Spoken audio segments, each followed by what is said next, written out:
A ver, normalmente cuando pensamos en la arquitectura típica de una ciudad europea, hay una especie de expectativa visual muy arraigada. Sí, claro. Esperamos ver el centro histórico, las fachadas ornamentadas. Exacto. Balcones de hierro forjado, la piedra tallada con precisión casi milimétrica. Es como si, no sé, como si los edificios intentaran por todos los medios ser amables con la vista, ¿no? Encajar en una narrativa de belleza clásica que reconforta a quien pasea por la calle. Buscan la armonía. O sea, tradicionalmente, la arquitectura cívica y residencial en Europa se ha diseñado para envolver a la persona. Para darle una escala comprensible. Eso es. Una escala humana y estéticamente agradable. Pero claro, luego giras una esquina y de repente, ¡pum!, la armonía desaparece. Te encuentras frente a una mole gigantesca de hormigón gris. El choque es brutal. Totalmente. Sin pintura, sin molduras, con las tuberías a la vista y unas formas geométricas que, vamos, parece que desafían la gravedad. Es un bloque masivo que parece haber aterrizado desde otro planeta. Y la reacción de la gente en la calle casi nunca es la indiferencia, ¿verdad? Nunca. Nunca. Es un choque absoluto. O te provoca una fascinación tremenda, o genera un rechazo visceral instantáneo. O lo amas o lo odias. No hay término medio. Es, sin lugar a dudas, la definición perfecta de polarización arquitectónica. Ningún otro estilo en la historia moderna ha dividido tanto a la opinión pública de verdad, ni ha generado debates tan acalorados sobre lo que debe ser el espacio urbano. Y por eso estamos aquí hoy, porque esa mole de hormigón crudo no aterrizó ahí por accidente.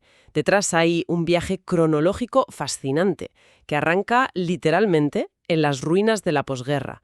En esta nueva inmersión profunda en las fuentes que hemos preparado hoy, hemos revisado una pila inmensa de documentos. Sí, tela de documentos, ensayos de arquitectura, artículos históricos. Manifiestos urbanísticos y hasta análisis cinematográficos, todo para diseccionar los orígenes de este movimiento.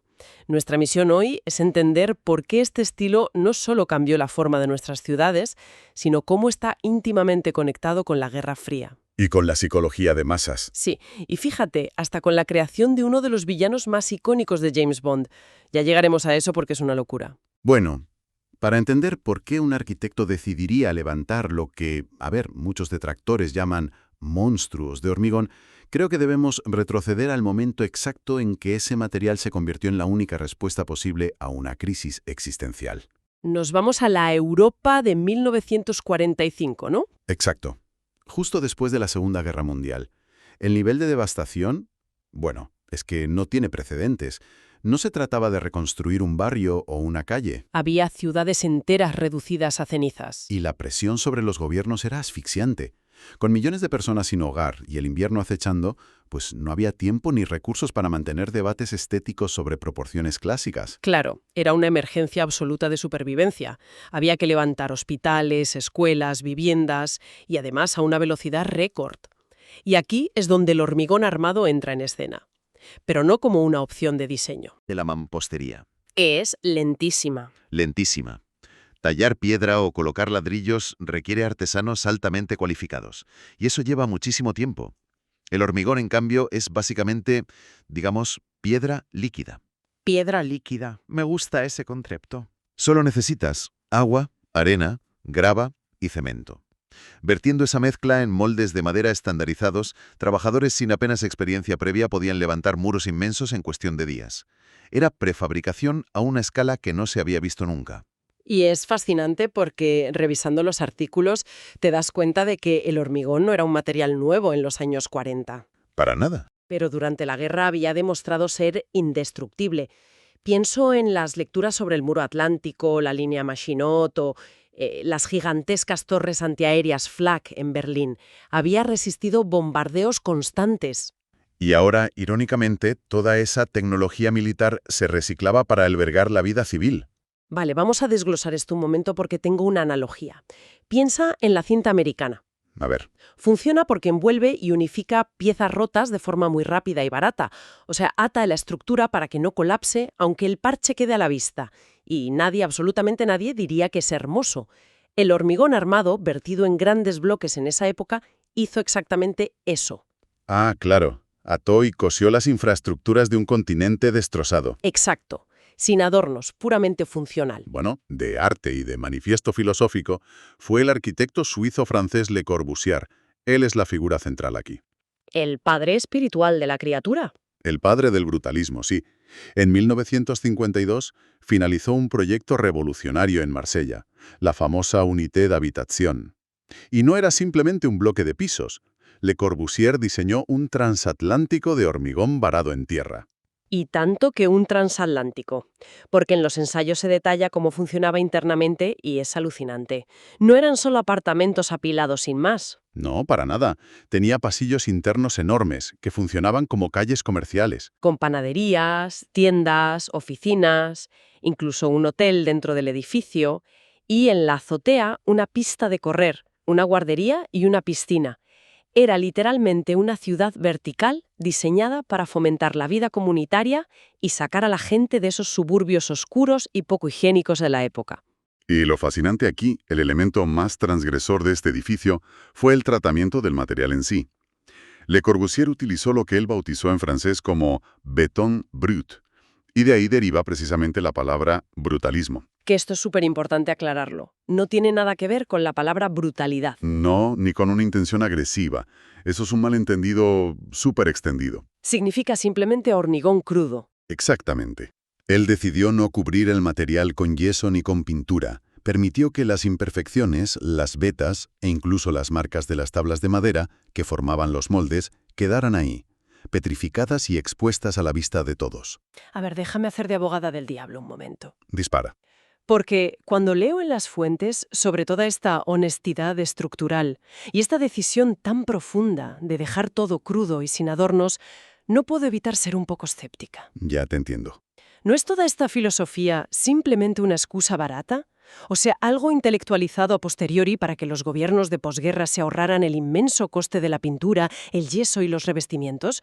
Porque, vamos, suena la justificación perfecta para decir, bueno, nos hemos quedado sin presupuesto, así que ahora lo inacabado es arte. Es una sospecha muy lógica.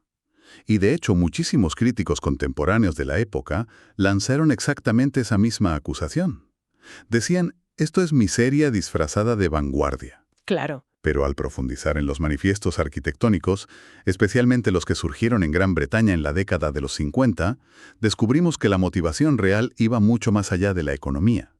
Fueron los arquitectos británicos Allison y Peter Smithson, junto al crítico Rainer Banham en el 55, quienes acuñaron formalmente el término nuevo brutalismo. Y para ellos no era una cuestión de dinero. Para ellos, ocultar la estructura de un edificio era un acto de deshonestidad moral. Moral.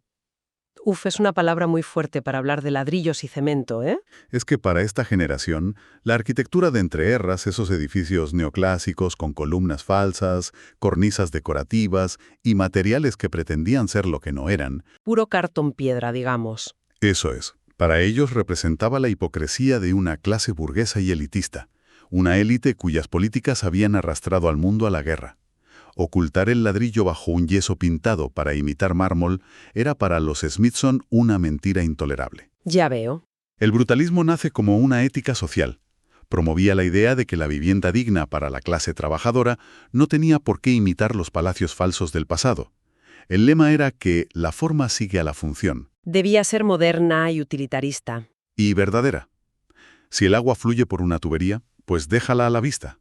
Si el edificio se sostiene gracias a un pilar de hormigón gigante, que el habitante pueda ver y tocar ese pilar. No lo escondas. Y paradójicamente, leyendo los documentos, te das cuenta de que conseguir esa apariencia cruda y honesta a veces costaba muchísimo más esfuerzo y dinero que simplemente pintar una pared lisa. Oh, totalmente. Las fuentes mencionan el asombroso caso del Barbican Centre en Londres, que es, bueno, uno de los complejos brutalistas más masivos de toda Europa.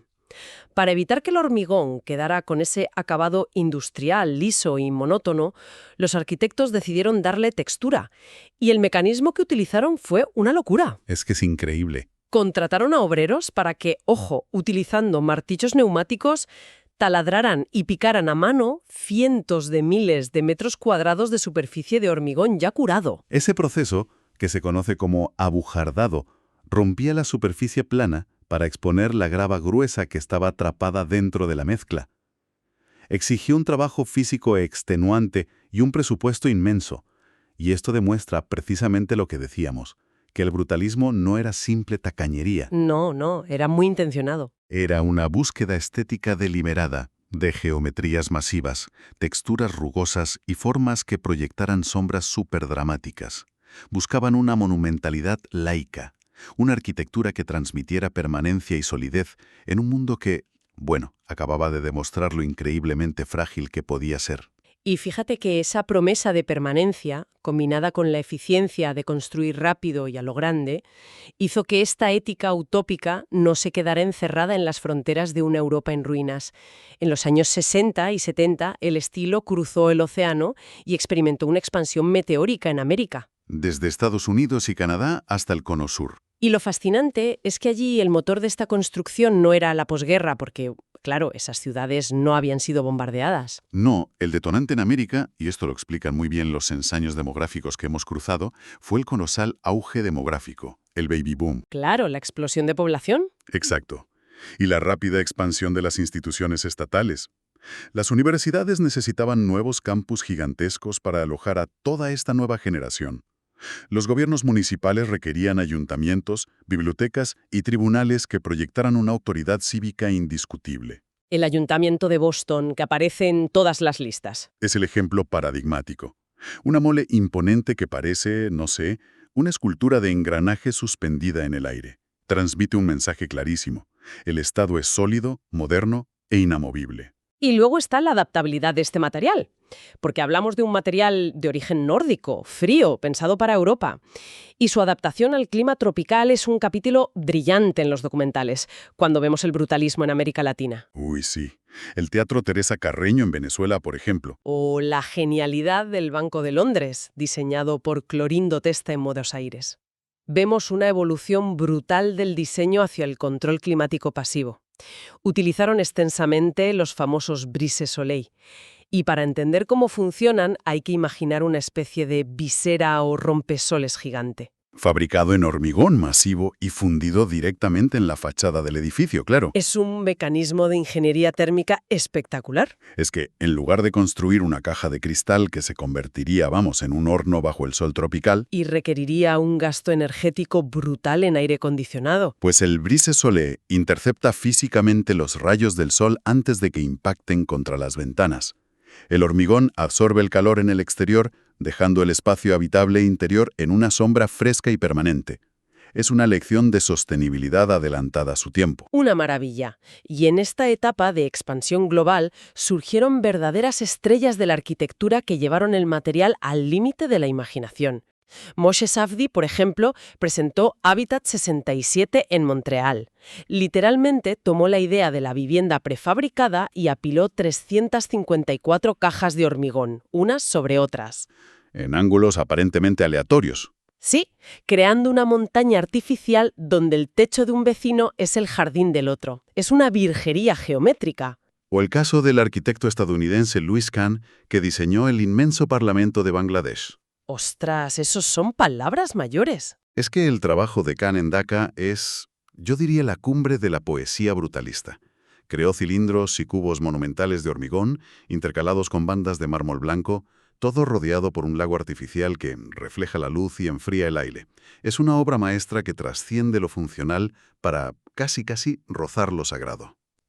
Aunque, y esto hay que mencionarlo, las fuentes también señalan los datos económicos actuales. Mantener esa monumentalidad frente a la humedad del monzón en Bangladesh requiere una factura anual de unos 55 millones de dólares. Tela marinera.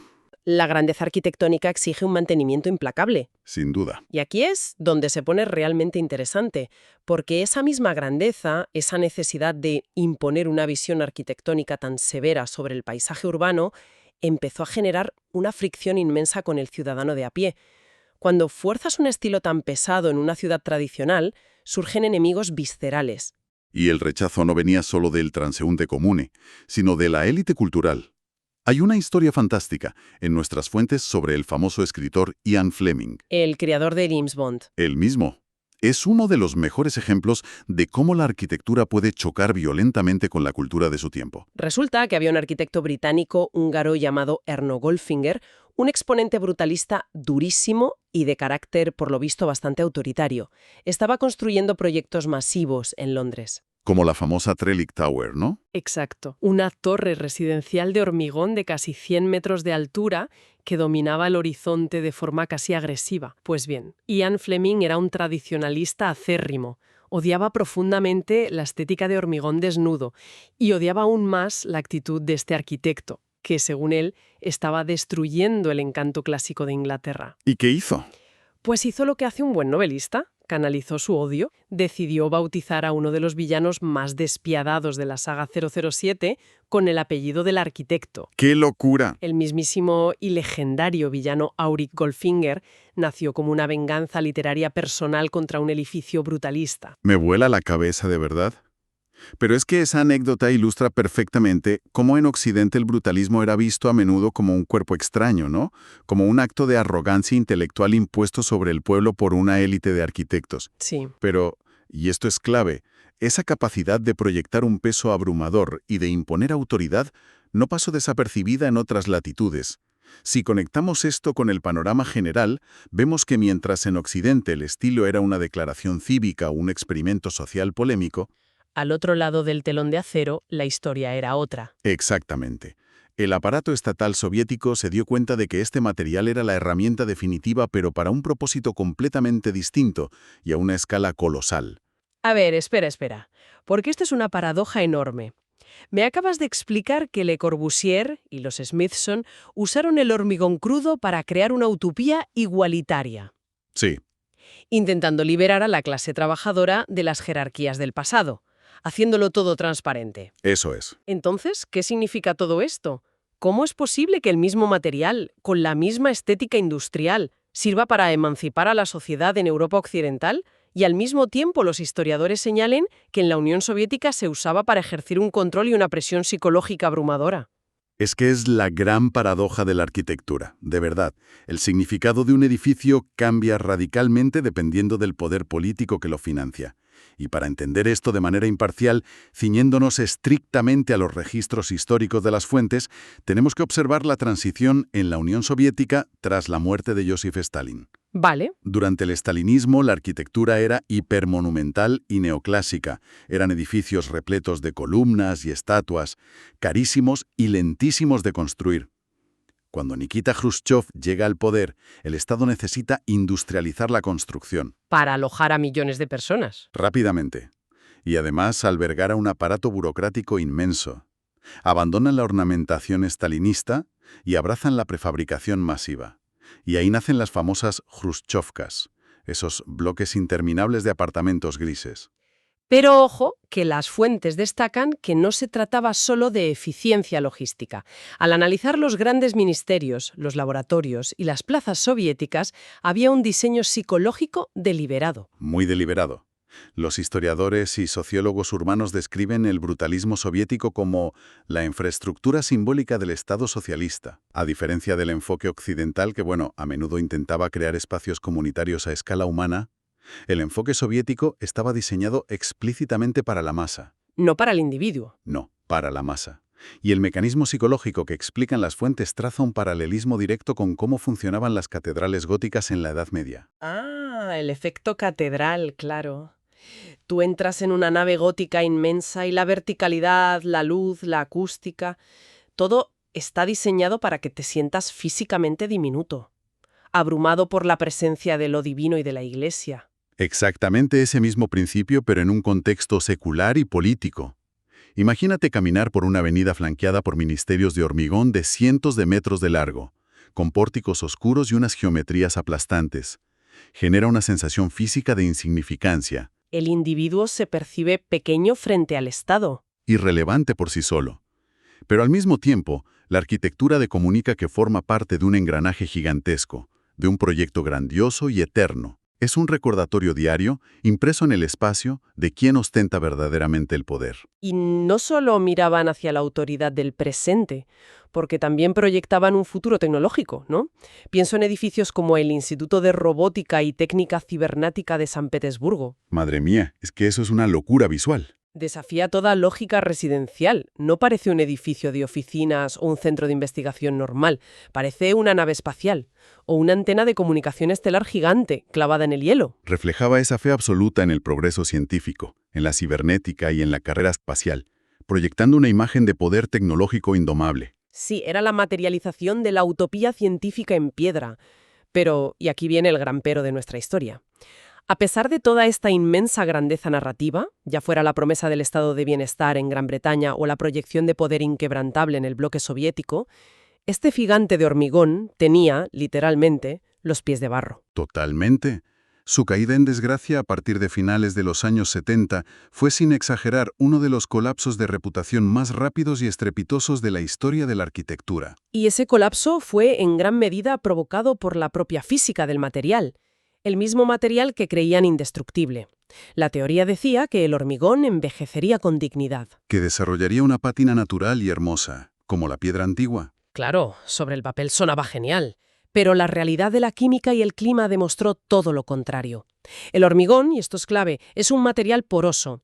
En los inviernos fríos y húmedos del norte de Europa o Norteamérica, el agua de lluvia penetra en esos poros, y cuando las temperaturas caen por debajo de cero, esa agua se congela. Y al congelarse se expande. Y crea microfisuras. Esto elimina la protección química del acero que está dentro del hormigón, las varillas que le dan fuerza. El acero empieza a oxidarse. Y al oxidarse, se expande con una fuerza tremenda. Llega a reventar el hormigón desde dentro. Es un proceso conocido como desconchado.